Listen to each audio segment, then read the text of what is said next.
brother? How you been, man? I'm good, brother. It's out here in Phoenix, Arizona.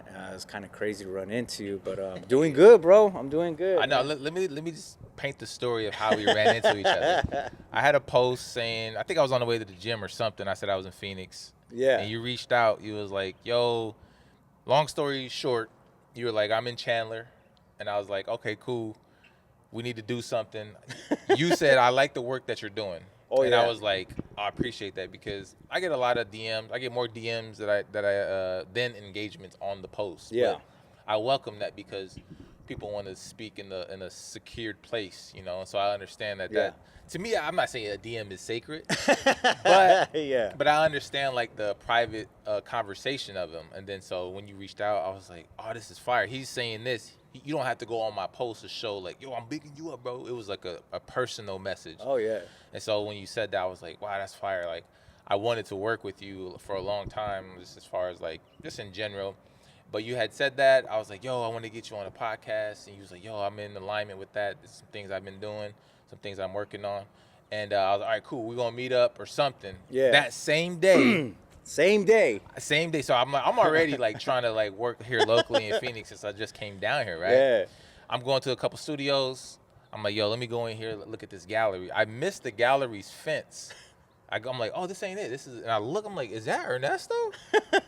So I missed the gateway to get to the gallery that I was looking at. And then I'm walking to you. I'm like, bro, the universe, the creator got us on the right frequency. And so seeing you, and for this to happen, I feel like it was like God, creator sent, God sent, and then just to have this again, I was like, man, like we need to like link up. Yeah. We need to figure out what's going on in our worlds, and here we are. Yeah. It's a really amazing how creation works, especially.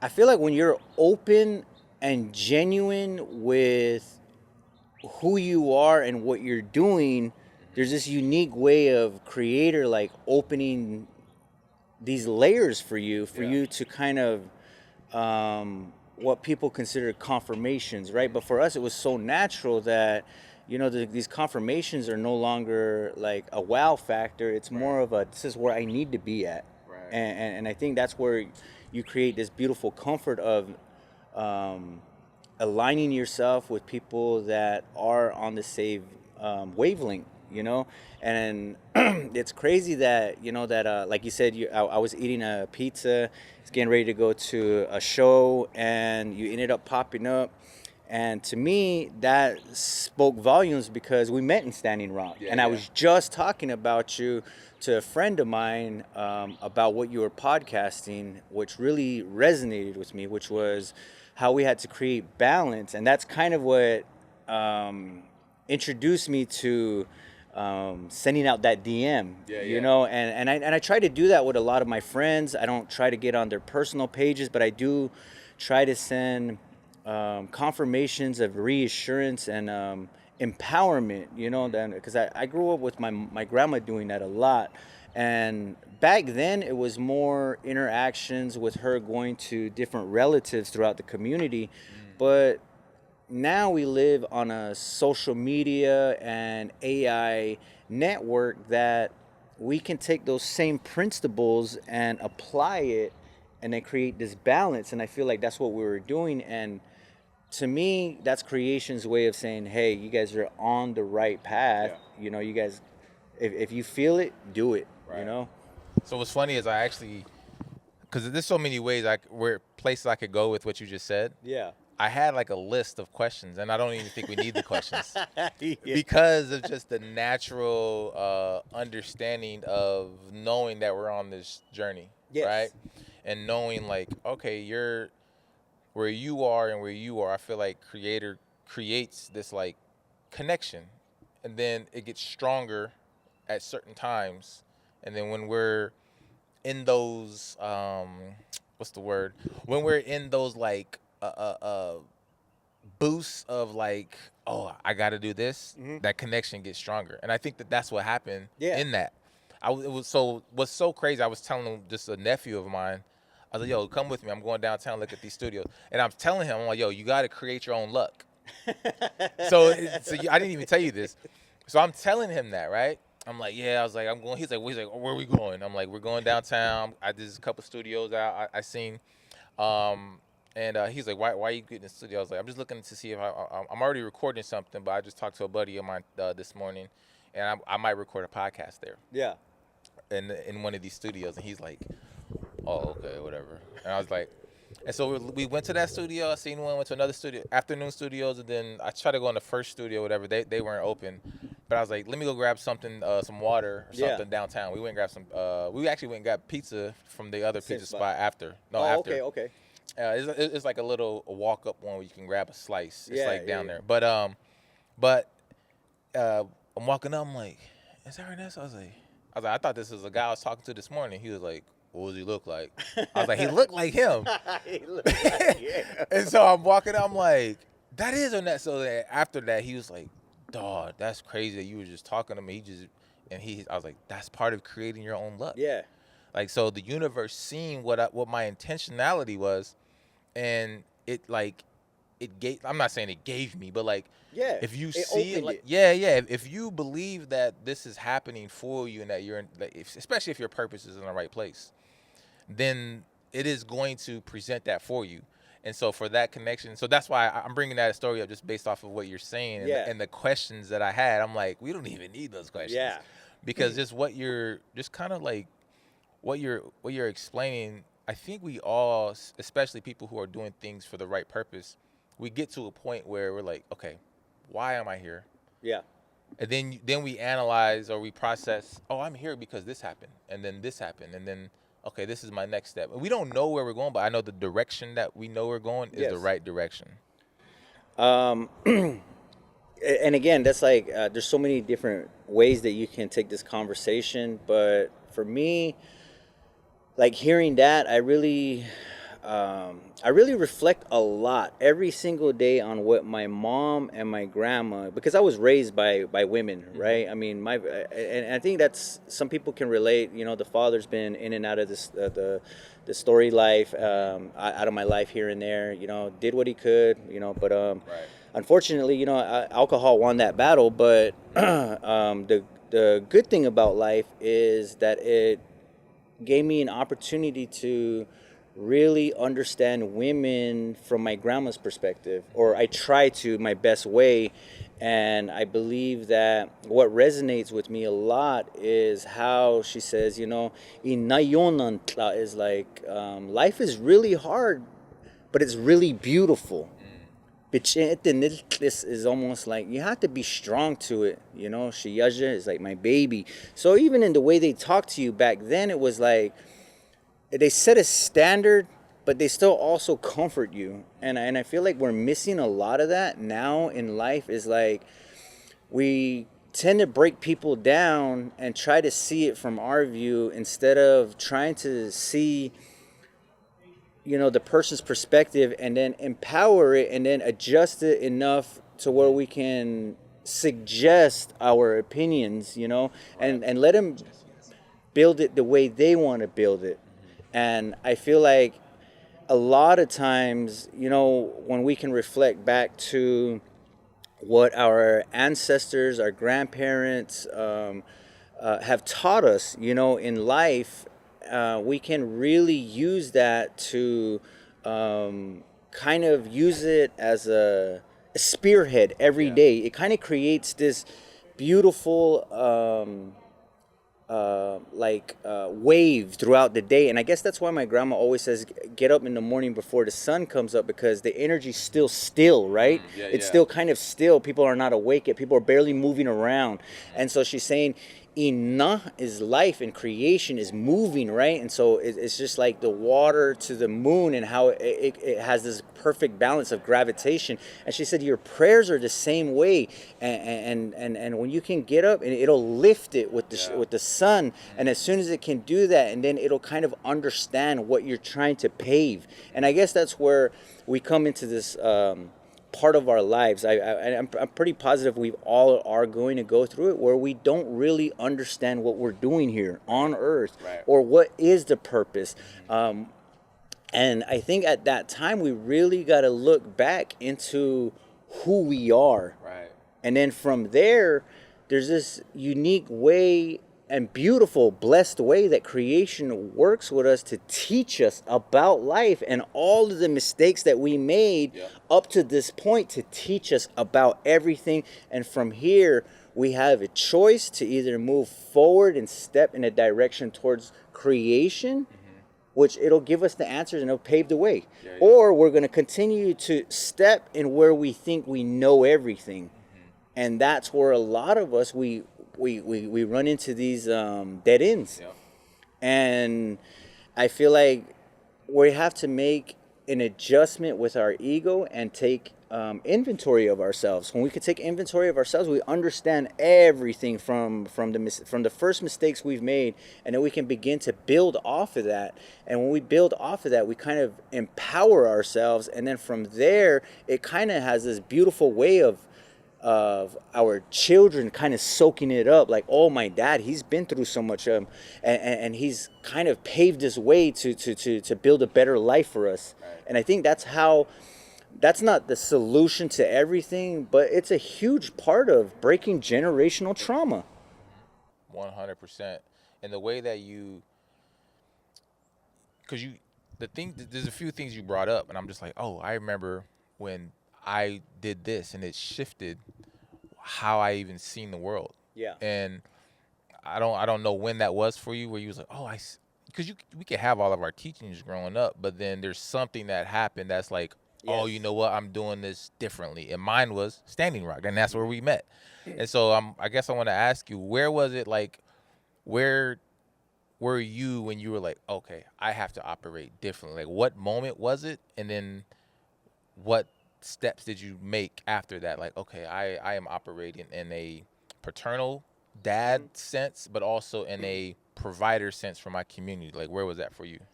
I think that one, that came in stages for me, right? Like, another, and this is why I'm very grateful for Standing Rock, is it woke me up, right? But it woke a lot of people up. But at the end of the day, we had to do something with what we learned there. So I think for me, I completely woke up to my people being hurt and struggling, and I've always known it, right? Growing up, you always have aim, you always knew and read about it, but this was the first time you could be a part of it. And so when I went for a weekend, and I ended up staying the whole duration because I could not just leave, because I felt like if I left the place unprotected. Not that I'm a protector of everybody, but just the sense of me being there brought me comfort. But then on the other end of that, my family was suffering back home. They needed me home. So I had to figure it all out. And that's kind of how the world is. It was teaching us. Whether we knew it or not, at the time it was teaching us how to balance all of these things. And then I feel like that's when it woke me up, that there was a lot of injustice in our communities, and that I was strong enough, and it gave me the confidence to go back into the communities to try to do something better. What I was met with was a lot of closed doors, but off of those closed doors, I was able to build and grow off of it, And so understanding that, I think I grew into maturity, because when I first got the closed door, I would be upset, or I would react in an angry manner, but that was teaching me about myself. This is the reason why people don't want to work with you, because you react in a childlike manner. So when I matured, that's when it kind of opened these beautiful doors. And I feel like that's the reason why it took so long for us to work together, was because I had to get to this level. When I had to get to that level, that's when it's like, okay, these are the right people for you. Because now you can not only nurture it, but you have that respect that you thought you had. Because we have to understand, we're raised and we comprehend things that we were taught by the male figures in our life. And sometimes those are not necessarily the greatest examples, especially in my factor. So I only knew how to gain respect out of being at war. And so that's all I knew. And when I had to create balance within myself, I had to understand I have to respect each person's energy level, understanding level, acknowledgement level, and what each person's purpose is and what they're doing. Right. That way we can align all the prayers within creation and not of ourselves. And that was a huge part for me, was to take myself out of it and then start building from the community's perspective.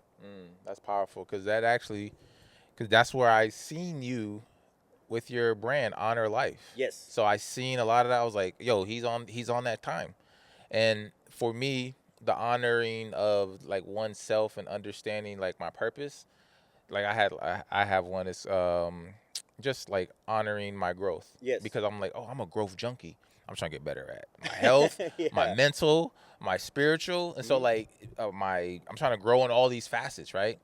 And seeing you with that, I was just like, okay, there's a brother there. There's a few people that I just met like here at an event or something, and then we stay connected through social media. But in seeing, I'm like, okay, I know I'm gonna do something great for the world with this brother one day or this sister one day. And so in seeing that, I was just like, okay, this is the time. And so like, just tell me about the Honor Life, because I feel like you're already explaining how that came about, but like, what is like the purpose behind that, but also what are the daily actions that you're encountering? I think you said it with the wake up with the prayer. Yeah. But like, can you explain a little bit more on that?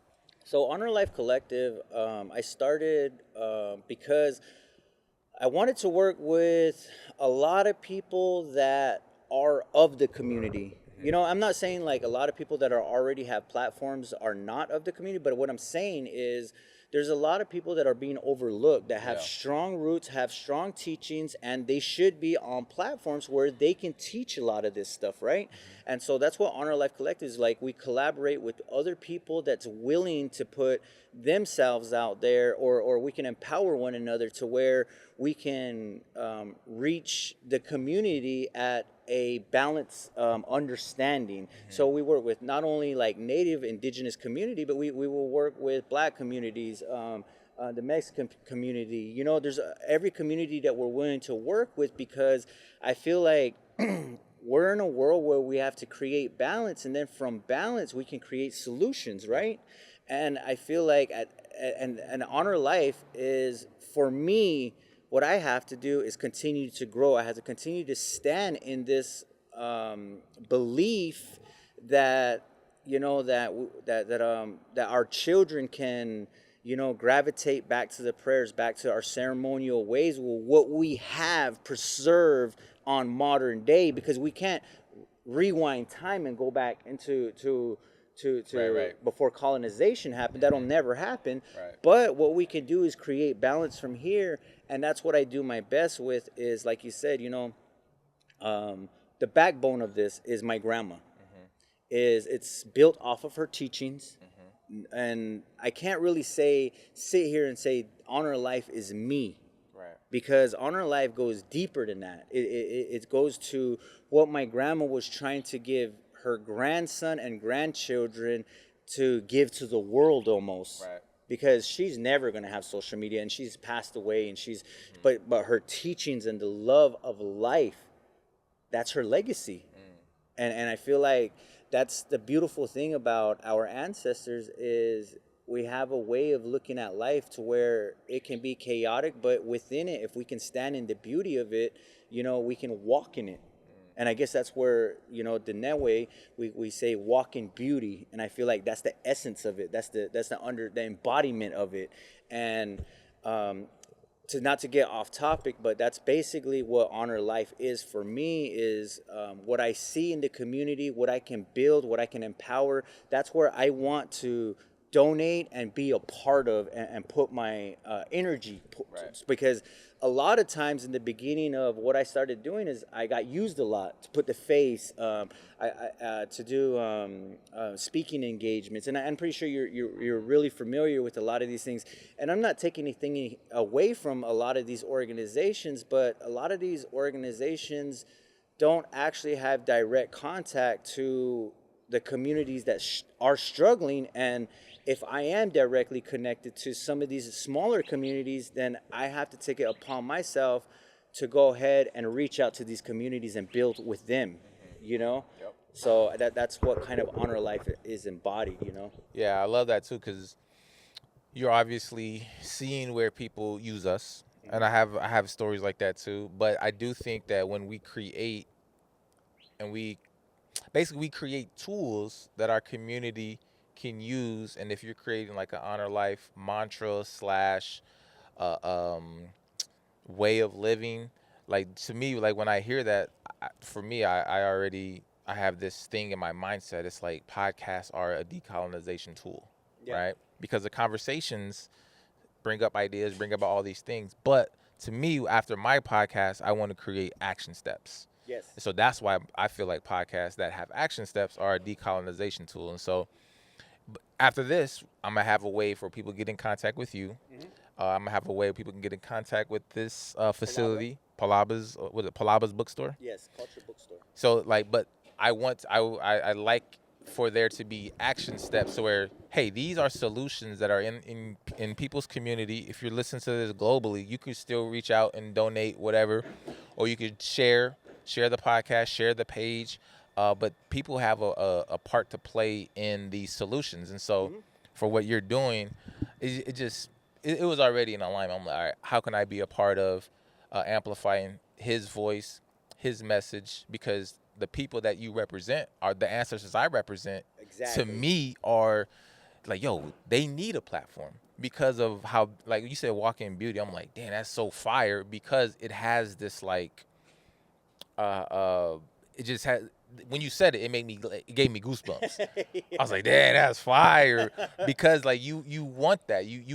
I would want my daughter to be like, Dad, I love that you gave me this walking beauty. Like you said, it's Danae, like the anyway, just the hearing teachings that. of it. Yeah, and she understands what it means. So Right. when you and that's where I think we were talking about earlier of how like artists can perceive things and understand things, such as a simple saying as walking beauty, right? Yeah. To a lot of people, walking beauty is, if you don't understand it, I feel like it's just a saying, Yeah. or it just sounds good. But I feel like when you understand it, you can kind of apply it, if that makes sense. You apply it to your everyday walk.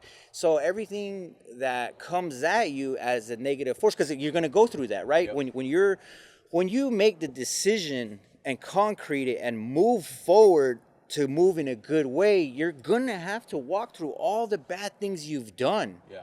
And that's one of the hardest things that a person can do. Yep. But I feel like by doing that, you establish this relationship with creation of saying, I myself am not strong enough, but with you, I can get through it. And there's been many days where I had to hold on to that. It destroys people and it also empowers people. What I wanted to do is empower each individual that's willing to take that journey to themselves. Because at the end of the day, when you can face each of these things, whatever you've created for yourself, and that's what they say in ceremony, is you have to walk back through the things in the mess you've created. That's why we told you from birth, you know, it's like, understand life, stand and walk with it in balance in it. But as we're growing up, we don't understand that. So we want to create these things that we don't think creation sees. And then when it's time to say, you know what, I'm tired of running around and playing, I want to take this life serious. It's like, okay, here's your bill. Now you got to pay. Now you got to walk through all of this and walk me through it. Right. Tell me why you did these things. And that's enough to break you down sometimes. You're hitting on something where I think that people are like, oh, mental health this, mental health that, which is important. But our teachings, they have us processing our decisions, our life actions since time immemorial. So so this isn't something that's new. This is something like, and sometimes people are like, oh, indigenous people are decolonization tools, which they are. Like we've had these tools. It's just that you're bringing up these teachings that I remember hearing. Like I'm not Danae. I'm not Danae. I'm Omaha, but I remember some of those. Similar. Yeah. They're like, yo, your actions that you made the choices that you made, they were actions that you thought this and then it happened. So like why was that choice made? And so like for you just to explain, I'm like, dang, we've had these tools that we can use to help us with our everyday. Yes. And so like, but it's really hard for us to apply them because we are distracted. Yes. And so like a lot of these distractions that are coming up and these challenges that we face, we fall victim to them because we can be like, I'm like everybody. You just knock it every time. So these distractions, right? They come in many forms. They come in compliments. Yep. They one of the biggest things that we don't address or continue to blind ourselves to is compliments. I feel like compliments are very dangerous if we don't understand it. It's good to accept it, but also we have to understand where it goes, right? When you become more of your ego, it kind of blocks off the pathway for creation and creator to kind of not only align your path but open doors for you, and you kind of close it because you feel you're almost in control and you feel you're the one that is able to make motion. I'm in motion. Isn't that what they say? Yeah. So when people, I got motion, right? And so people and it's good to have confidence, but there's also that very fine line where you can be overconfident and completely step into ego. Yep. Self-sabotage. Self-sabotage. That's when your destruction becomes, and that's when you're no longer of yourself. Now you're living for the very people that complimented you. You have to live up to their expectation. No longer are you happy because you're so busy trying to make other people happy that you forget that your person produces happiness naturally. But you're living off of compliments or your ego that's telling you that you're able to make motion, which you are able to as long as you accept creation is in control. You know? Yep. That's good. Like because we could even go more down that. I feel like that could be for a later podcast because it goes deep. It does. It goes deep. That was one of the things I shared. I was like, what men have to think about. Yes. Like it gets dark.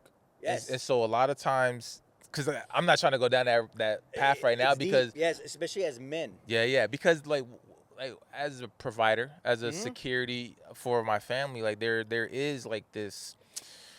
How much do I share with my wife? You know, like I don't want to alert her like, hey, I'm thinking about this neighbor that may be XYZ, and she's like, whoa, I never even thought of that. You know, and so like just being mindful of the way that I share this information and how I deal with it. I think that's one, it's an internal battle. Yeah. And so understanding that, but also my confidence in that. Two, it's like it's so intricate because like I've been working on this. I've actually been writing down. I got like a little small journal specifically about how my connectedness with my internal thoughts of growing up with chaos. Yes. And then also, okay, my life is like it is bananas, pudding, and sprinkles right now, like compared to where I was. You know what I mean? But I've created that. I'm like, dang, I used to grow up sugar sandwiches. Bologna sandwich with cheese was like a delicacy for me. You know what I mean? Yeah, but like now we were just getting by. I didn't even know it. Yeah. Didn't even realize it was like I thought everybody would live like how we live, right? Exactly. But so now dealing with these conversations that I have my internal dialogue, I'm like, all right, I'm not where I was at all. But my same concerns arise. I had two sisters growing up, and there was just men around. You know, uncles around, cousins around that I didn't know I could trust. Like later on, I felt like I found out I can. But growing up, you have these things that are happening in the home, and you're just like on guard all the time. Yeah. So for me, I have this like my wife. She's like, "Yo, you're like always on me." I'm like, "I'm sorry. Like I'm not trying to be that. I'm just very, very concerned internally, and it just comes out as me like being this warden." And then I'm not trying to do that. It's a security just a natural reaction or natural like space that I have that is like I'm protective. I am this like, yo, tell me when you do this because I need to know because then if I have to leave here early, like it's just like these things, man. And No, you got a dead center of everything, right? Creation and inajale is like to trust somebody else with your life, within the same life, right? And that's what creates relationships, right? And I believe like one of the most beautiful thing is a woman can enter your realm in your sense is and she creates this beautiful balance for you, because that's a woman's natural intuition is to not cause that stress upon whoever they want to be with, right? They want to empower their man. And sometimes we forget that, and the reason that's why we become so combative sometimes, because we're not used to that structure. Right. We're not used to that type of love. We're so used to just being on defense all the time that it's like, why do you want to do this? Why do you got to know this? And then it's like, once all of those kind of break down and you understand the reasonings of why it is, it's kind of funny because you can go back and look at it and you're like, she's seen this steps ahead of me. Yeah. You know what I mean? And vice versa. Yeah. You're there to protect her and your children and her offsprings. And then on the other retrospects of that is like she's going to protect her children and make sure that they know that they live by the principles of their father. And that's what Ina is that child's going to grow up understanding the man and the woman.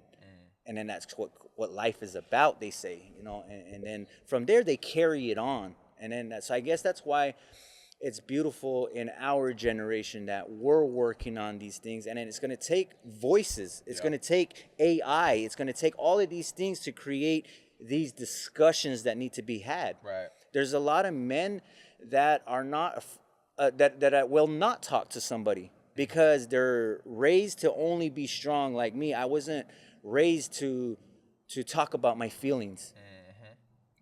My dad considered that very weak. Yeah. Now you're because that's another, bro. Like that's why I think this is an ongoing conversation. Yes, because so I didn't have my dad until I was like 14, 15. He got out of jail, but in me not having that, I had the opposite, my mom. So that nurturing side, that's embedded in me. The external hard face where I have to be this, because I grew up in the hood. And like I was native and black. Or I am native and black. I was, but I'm native and black, right? So I was too black to be native when I went to the res. They're like, "Oh, you're not native." Yeah. I was too native to be black. Like, you're not black. You Indian in the cupboard. Yeah. Like, so they're saying these, like, it's funny then, but like when I go to the res, they're like, "Oh, you're the," and say N-word. Yeah. You know what I mean? So I'm getting this back and forth from both sides of me, and I'm just like, damn. Who am I? Where do I reside? And so not having that male role model, now it actually makes me be that for the young men growing up. I'm like, damn, I'm gonna be what I didn't have growing up. And so now these young men are like, yo, Uncle Ed, yo, Mr. Eddie, and they're asking me these questions. I'm like, damn, this is my purpose. Yeah. I'm supposed to create these conversations. I'm supposed to help be intentional with AI. I'm supposed to be intentional with content that are beneficial for the community, because it could be beneficial for me. Like I got access to where I can make it beneficial for me, but then that what are we gonna do with the wealth? Exactly. Like what are we gonna do with the money? Yeah, and the wealth isn't the money. The wealth isn't the money. So that's like the secret. It's like, yo, the wealth isn't the money, but like that's what they teach us though. Yeah. And then like I think we just had this conversation right now about how we're not working towards materialistic wealth, but we're working towards community wealth for our children. And I think that's where a lot of people are missing the mark, is if we can build these beautiful connections and structure for our children, and with their beautiful insight of how they look at the world, guess where they could take it? Right. To a beautiful place. Right. Wow. For us, we're so beat up and corrupted and hurt, and so many people hurt us that we just know how to defend. but they still got an opportunity to see it in the beauty that it is. You know, we've seen the ugly side of it, but it's like we get to raise them and understand, like, and the beautiful thing about what we've gone through is we collected the pieces that we needed to create the content that's necessary. Wow. So when you said that, I literally envisioned we collected the pieces for them to create. I'm thinking we collected pens, crowns, markers for them to create a canvas, and we're the security border, letting them create with fucking sunshine shining down on it while they're creating the new future for us. Yes, Because like, and we got to defend that. yeah, and so we're the ones. Our backs are to them, watching for the darkness to creep in, because darkness always creeps in. Always. But we were living through the dark. We were bang. Like, I grew up in the darkness, and so being in chaos, like I was telling you earlier, I have comfortable conversations in chaos. Oh yeah, I'm comfortable. The people, they're like, oh no, I didn't mean that. But it cuts through the bullshit. It does, because they're able to like bullshit people because they have status or they have a certain thing. Like, I don't care about status. Yeah, that's what I mean? I think you hit the mark with that. Is so many times these guys have conversations with people that need them or want them or want to get on a platform, right? But once you take that out and then you tell them that I know my value, I think the conversations change really quickly and it goes into a lot of stuttering. You know? You push them back to where they're like, oh, yeah, you're right. I am kind of using you, but this is helping you also. And it's like, okay, like, how is it helping me? Like, so, but anyways, like, you're right though, because that when we understand our value, we become now not the owners of our domain, but we can go out of our way. We can protect it. Yes, we're protectors, right? Yes. We're protectors, right? And as our job as men, we should protect what our children want to bring into this world, especially knowing if our children are kind-hearted, right? So that's one thing that I do love, is where I can resonate with you, is my mom raised me with, and my grandma raised me too. So it's like I have that heart naturally to want to give and it gets used a lot. But now that we've grabbed a hold of it and we understand how it works, it's kind of like, okay, now that y'all messed up, because now we have it. Now we can utilize it, and now we can tell our stories from our perspective. And that's what we're doing. And guess what we're going to do is our children are going to be the creators of that. And they're gonna open it up for all the indigenous children, all the urban children that are struggling, all the half black, half native children that are struggling. They're gonna understand that they are powered, that they are empowered, that they are naturally loved. That they're valued in a way where they don't even have to think, do I have value? They're growing up like, oh, I am value. Yes. And so like, it's funny. So you're talking about, we grew up with our mom, like, we did get used based of how nurturing we were, because of that's what I grew up around. Like, my mom, I grew up on my cousins and stuff, but they weren't male role models for me. They were my peers. But a lot of my growing up was a serving space, right? So I still do that now. I was like, yo, I'm trying to help them. Like, I'm in a servant mindset when I try to utilize my skills. But the flip side of it is obviously now the duality and the masculine energy, right? So now I'm like, oh, I understand the serving side of it, whereas the protector side of it, I'm able to handle conversations, not holistically, because I'm not completely the feminine energy, but like I feel way more comfortable in like not, because you got this, like you got like, so what's up? What do you need? And I can give that like energy. That was just natural because growing up like that, but now I'm just like, hi, like, what's up? How can I help you? Like, it makes me feel even more secure as a dad. Two, as someone in the community where this person, like, oh, my kids, I feel comfortable with my kids around him. And so to me, I think that it brings it full circle. Like I said, I grew up, I didn't have that. And so now that I can be that, I'm thinking like, damn, like this, it feels good to be valued. And I never heard that growing up. It was always like, go over there and do this. Like, my grandma, they'd be like, go over there. You watch that. You know? You know what's so funny? Years ago, right? Like, maybe this is about 4 or 5 years ago. I started going to my dad and started telling him I love you. And it was so weird to him. And so I took them onto this journey up in Pacific Northwest on a canoe journey, and everybody expressed their hey, I love you, have a good one, you know, and it really like kind of messed him up in the mind that when he got home, he practiced it with his sisters, and they were like, why are you saying that? Because it was so foreign to us that we forgot to greet each other with love. We greet ourselves with what do they want. Yep. And I feel like that's where we're headed to. Yeah. The more we close ourselves off to, and it has to be important that you learn the empowerment that you gain through the darkness in order to see and feel who is in the right vibration levels. Because everything is layers, right? Yeah. And people walk in different layers. People walk in different understandings. So when you figure that part out, it kind of naturally opens these worlds to you where I think we met. Yeah. You know, it was like, okay, here's this person and here's this person with the same prayer. Let's link them up.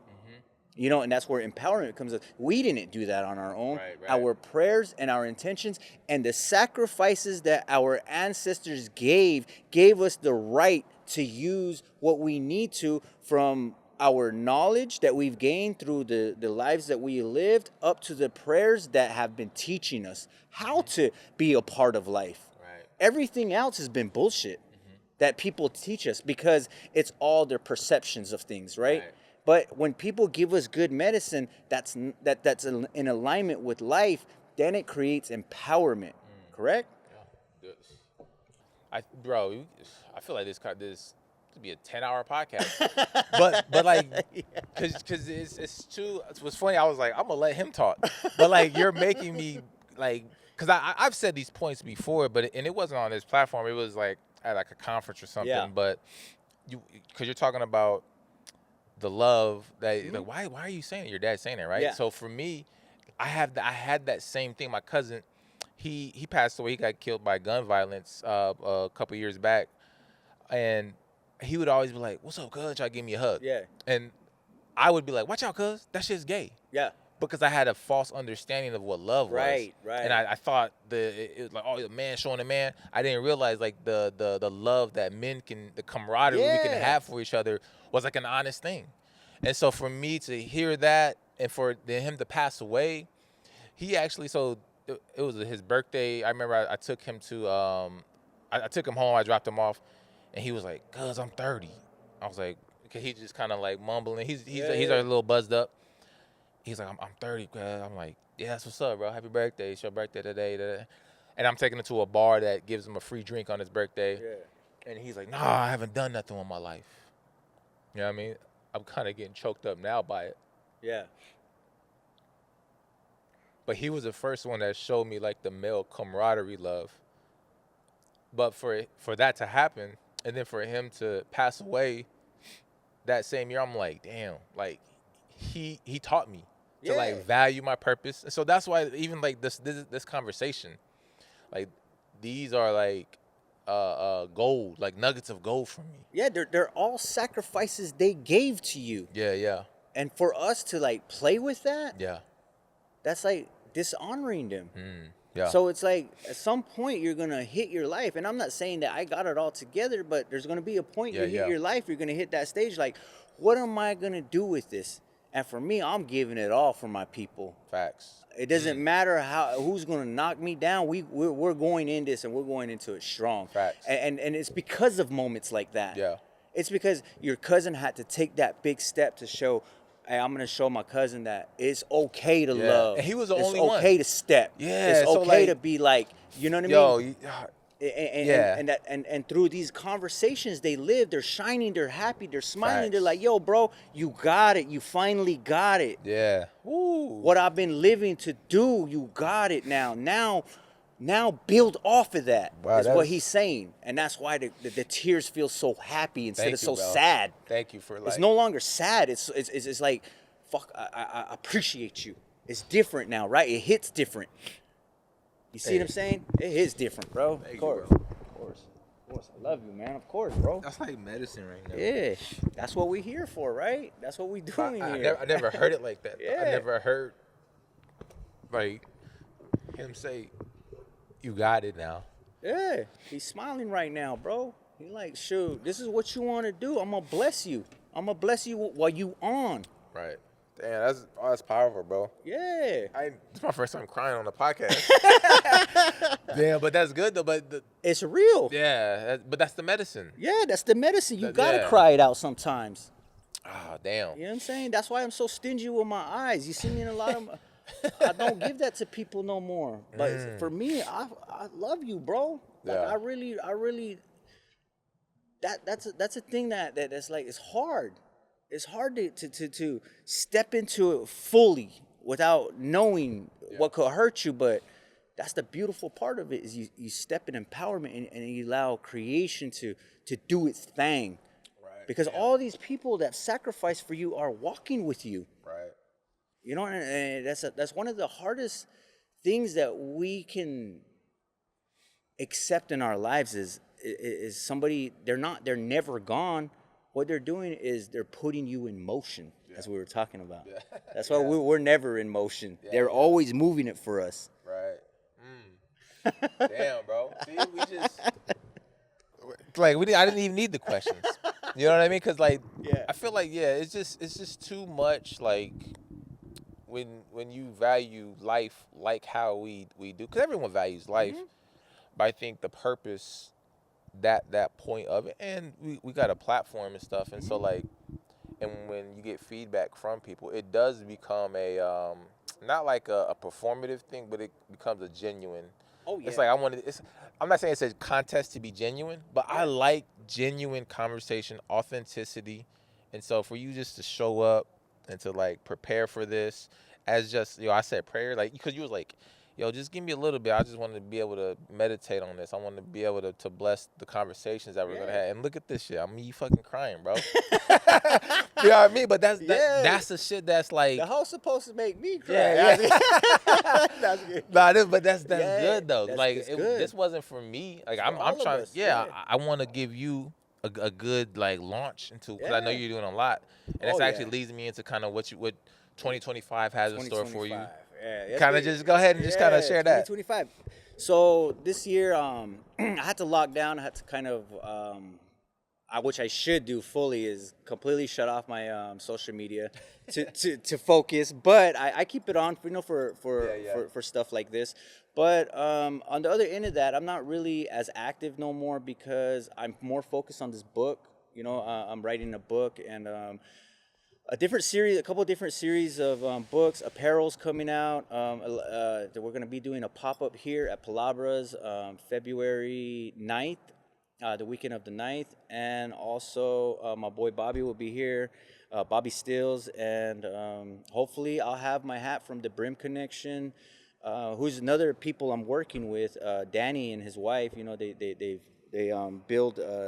different hats, and I'm working with them. Gilbert I've worked with, and we're working with Fix It Studio. Steve, we're building a documentary off of Tzoldazin. It's called Tzoldazin, the documentaries of our prayers, the structure of kind of what we talked about in the beginning of this, of taking my grandma's teaching, tying it to modern day, but also still having the respect of the basic ground rules of reasonings of why we should carry ourselves in these ways, and giving acknowledgement to what we create in this world. Not to just draw ourselves out of existence, but instead for us to create everything that ties back into our teachings, which will kind of give it a footnote for the next generation to steady the things that we've left here for them. So that way they can always have a connection back to traditional teachings, and their prayers and why they are, who they are. And so that's what this documentary is about. It's called Tzoldazin. Hopefully we're going to be wrapping things up. I talked to Steve this morning. And so we'll be finished shooting for that in February. Hopefully we'll have it out to you guys. And I want to just kind of say, estimate August or November. Hopefully we'll have it ready and viewing for the public. The book, I have one chapter left. It's been a struggle. I feel like that last bit of, you have to give it your all. Yeah. And I think that's why it's telling me I have to shut down certain things so I can concentrate over here. Right. And sometimes we have to do that, you know, and that's what I'm working on, is finishing my book. It's a short book. It's about it's a story about my life, but we're gonna call him Nabahi. I gave him the name Nabahi, as my son's name is Nabahi, but it's really me, and it's about me living in the city and going back to the res to my grandma's on the summers, because that's what I used to do. I grew up here. The one of the things that is my furthest memory of coming into Phoenix, Arizona, is funny, is actually right here, the 7th Avenue underpath. Oh, wow. That's when I woke up, because we were in the back of a truck when we came. My parents took me out when I was in 3rd grade, and they took me out of school, and boom, we're going to move into Phoenix. I didn't know anything. So that's where I woke up, in the back of the truck, and I just seen the underlights, and that will be forever with me. Wow. Forever. And like when I think of Phoenix, or anytime I think of Phoenix, I think about that underpath. It's like my greatest comfort feeling ever. So when I went under that underpath, it's almost as if you went and woke up in a new world, because everything was written in Spanish after that. I was in a Spanish neighborhood, a Mexican neighborhood, you know what I mean? Yeah. So this book is kind of about that, you know. It's just like talking about the perspective of how I grew up, and I'm trying to tie it to traditional teachings, which in the last few days I've been able to do so, because in our traditional teachings, Ma'i, the coyote, is always the naughty one. So I've been naughty all my life. So so what I want to do is illustrate, you know, the reason why our parents taught us about the coyote, because in my book, I jumped out of the truck at the trading post without knowing or notifying my parents, and then they ended up leaving me there because they thought I was in the back of the truck still, and my aunt found me there. But so these are things that that really happen, but also we got to be aware of, you know, especially telling our children, like, these are the reason why you shouldn't be doing this. And I want the things I've gone through, I want it to be as a learning tool for other children. Like, hey, get shotota is what they say to you back home. Is like, hey, hold on, let's think about this. And so when these stories are read, I want them to be in there, to be like, oh, these are some of the reasons why I shouldn't be doing this. You know what I mean? And then still tying it to traditional, as Ma'i is really naughty, but he also always has a lesson out of each chaos that he creates. So that's yeah. So that I'm gonna hopefully I'll be done by February with that. Hopefully we'll have you a book March or April. Dang, that's good. I don't know if we. You might have to hold on to that. I might have to but that's good though, because it's leading up to it. You know? And I think, we're building these things to lead up to the right to the thing you're gonna watch on the screen. Yeah, that's fire. It'll all make sense, and hopefully, and if it doesn't, hopefully it makes sense in the future. Right. Oh yeah, it will. Well, brother, I appreciate it. Hi, you want to see my son? Come here, baby. What up? Dang, you have to invite everybody? Yes, come on, baby. This is my little boy. Hi. Yes, we're working. Nah, this is fire, Say bro. hi. Hi. Yo, so I can get a picture with your family. Yeah, Y'all can come out here. We're done. Yeah. All right, brother. Well, I appreciate you, man. Yeah. This is like the icing on the cake. I'm about to get a photo with your family with this mural right here. Let's do it.